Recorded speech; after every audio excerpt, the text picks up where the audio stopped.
এটা একটা সংস্কার করলেন। আসলে সংস্কার করেন নাই, আপনারা ব্যর্থতার পরিচয় দিয়েছেন। 24-এর গণঅভ্যুত্থানে আমরা ছিলাম আন্দোলনের সিপাহসালার। আমরা যারা জনপ্রতিনিধি ছিলাম প্রত্যেকে আমরা মাঠে ছিলাম। আমরা প্রত্যেক ছাত্র ভাইদেরকে শেল্ড দিয়েছি আন্দোলন করার জন্য। তারপরে কি হলো? আমাদেরকে সেই পুরস্কার দেওয়া হলো, আমাদেরকে সর্বপ্রথমে কতল করা হলো। তাদের কথায় করা হয়েছে, আমলাদের কথায় করা হয়েছে। যারা 17টি বৎসর এই খুনি হাসিনাকে লালন পালন করেছে, যারা রাতের অন্ধকারে জাতীয় সংসদের ভোটের ব্যবস্থা করে দিয়েছে, তাদেরকে এই সিটি কর্পোরেশন পৌরসভায় দায়িত্ব দেওয়া হয়েছে। কি বলবো, দুঃখের কথা।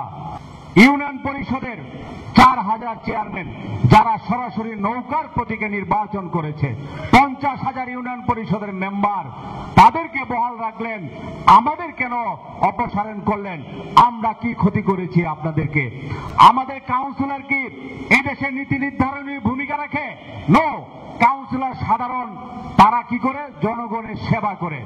তারা সার্টিফিকেট দেয়, মানুষ মারা গেলে তাদের যায়, তাদের পারিবারিক সমস্যার সমাধান করে। আপনারা কি করলেন? আপনারা দেখালেন এটা একটা সংস্কার করলেন। আসলে সংস্কার করেন নাই, আপনারা ব্যর্থতার পরিচয় দিয়েছেন। যে আমলাদের কথায় আমাদেরকে অপসারণ করেছেন, আজকে প্রত্যেক সিটি কর্পোরেশনে গিয়ে দেখেন, পৌরসভায় গিয়ে দেখেন, তারা শত শত কোটি টাকা টেন্ডারের নামে, তারা উন্নয়নের নামে তারা দুর্নীতি করছে। তারা কোটি কোটি টাকা এদেশের রাজস্ব থেকে তারা নিয়ে যাচ্ছে। প্রিয় বন্ধুগণ, সরকারের যারা দায়িত্বশীল আছেন, আপনাদেরকে অনুরোধ করব, আপনারা আমাদেরকে পুনর্বহাল করুন। আমরা আপনাদের সাথে কাজ করতে চাই। আমাদেরকে পুনর্বহাল করুন। আমরা এই দেশের জনগণের যে দুঃখ দুর্দশা আছে, আমরা সাথে থেকে লাঘব করতে চাই।